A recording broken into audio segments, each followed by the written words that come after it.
One of the biggest transitions in Premier League history, encapsulated in one kit. It does remind me of just sunny days at Highbury, which for me were the best days ever.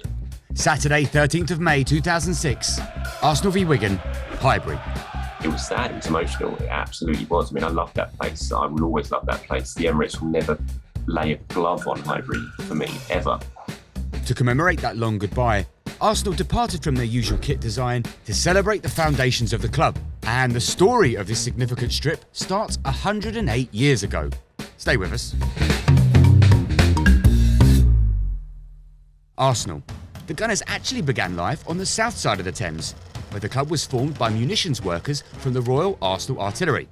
During those early days, money was tight, so much so they didn't have team colours, let alone an actual kit. So a number of their new signings wrote home to their former employers at Nottingham Forest to ask for a favour. And they sent over a charitable donation of dark red shirts, a colour the club, soon to be known as Arsenal, took north of the river to Highbury in 1913. Forest, as we know, play in bright kind of crimson red. Forest were formed in the 1860s during the Italian unification. So the reason why they play in red is because of Garibaldi. His followers are called the Red Shirts. I believe they wore red shirts in battle, red caps as well. So it's kind of a tribute to them.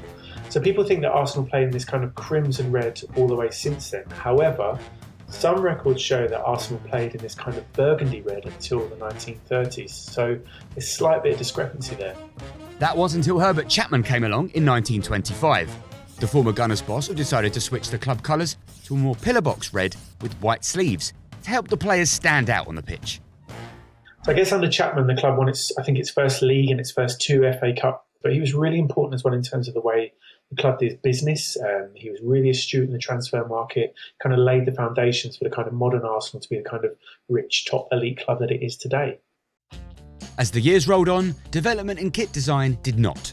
That was until the back end of the swinging 60s, 1967 to be exact, when the famous cannon arrived on the left-hand side of the chest.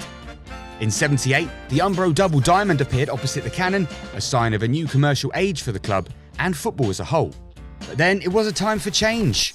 Electronic giants JVC and Arsenal began an 18-year partnership. Things got a bit spicy between 86 and 94, when Adidas joined the party, bringing their iconic 3 stripes to North London, churning out some of the era's classic designs. First Arsenal kit I had was the Blue Lightning, chakoo. First ever Arsenal shirt was a hand-me-down, right, from the final season in Highbury for my brother. It was extremely baggy, oversized. It's battered and tattered. See, back in the day, when we used to have like a kit for 2 seasons, 3 seasons, that was the one, yeah? Because we'd be like, oh, you know, like how a new phone comes out every year. That's what football kits are now. But they come out every month. With the commercial and financial strength of the Premier League entering new stratospheres every day, Arsenal were held back by their inability to expand Highbury. Beautiful home though it was, the fact that it sat in the middle of a close residential area and the East Stand being designated a Grade 2 listed building meant the Gunners were going to have to leave the place Martin Tyler once called the stylish but small stately home of English football. What was the feeling like going into that season, knowing that it was going to be the last season at Highbury? Did the tone feel different to how it normally did? Absolutely. Every time you went into the ground on top of the big Titantrons on either screen, they had a countdown to the first game of the season. It was sad, it was emotional, it absolutely was. I mean, I love that place. I will always love that place. The Emirates will never lay a glove on Highbury for me, ever. I think everyone who worked in the stadium was just trying to savour every match day. You know, Arsenal were top of the tree, the Invincibles, and then suddenly they were starting this new season, their final season at their glorious, famous old ground with a lot of kids. You had Van Persie coming into the team, you had Fabregas, who has now replaced Patrick Vieira as the midfield linchpin despite still being a teenager. A changing of the guard type feel. On the last game, it goes so quickly that you can't really enjoy it. You know, it's gone within the blink of an eye, and then it's weird. It's only really afterwards, couple of weeks afterwards, when you realise you're not going back, because that was obviously the end of the season. It was a place I had the best moments of my life, some of the best moments of my life. Don't tell my wife, just said that. and to know you weren't going to be there anymore and sit in that seat anymore, it was a real, really strange and sad feeling. So how to mark such a moment in the club's history, paying respect to their origins by developing a one-off departure from their usual design, throwing back to that first delivery of Forest kits in 1913. My favourite one is the burgundy one. Burgundy, I've got a thing for it. Yeah, I like the gold. I'm a gold merchant. It was delicious. Burgundy and gold. The gold added that little bit of je ne sais quoi. It's obviously, I think, become a cult classic.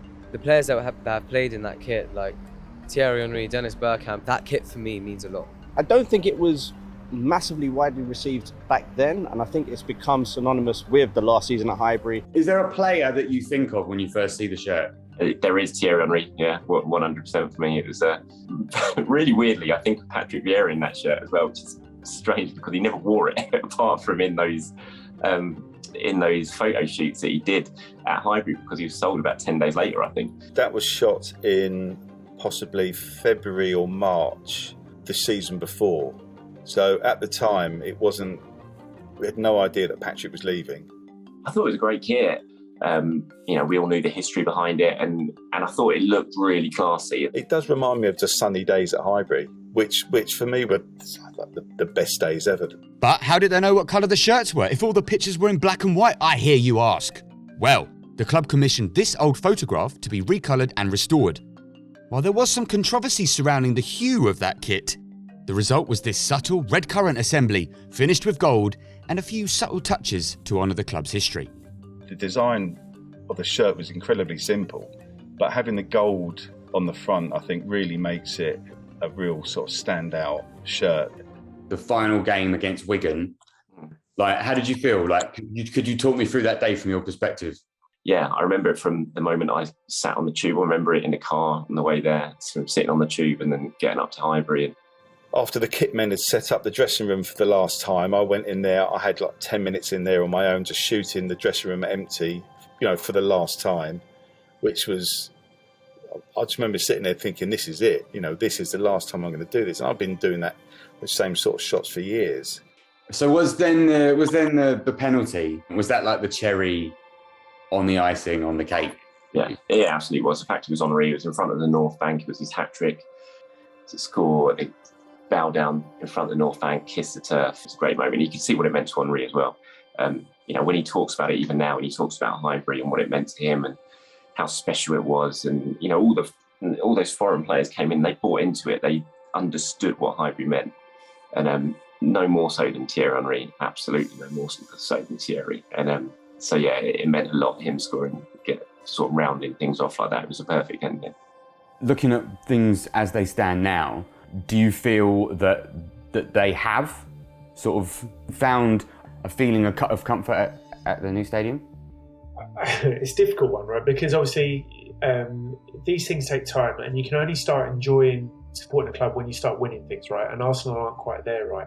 I would argue that things are moving in the right direction. You've also got the kind of nice thing where these young guys who have come through the club's youth system know what it's like to play for the club, know what it's all about. On the plus side, it's listed. The East and the West Stand are listed. I walk past there virtually every day, and you can walk back into the marble halls. So there is something that's left for us, and it's still a magical place to walk past and to walk into. How does that feel?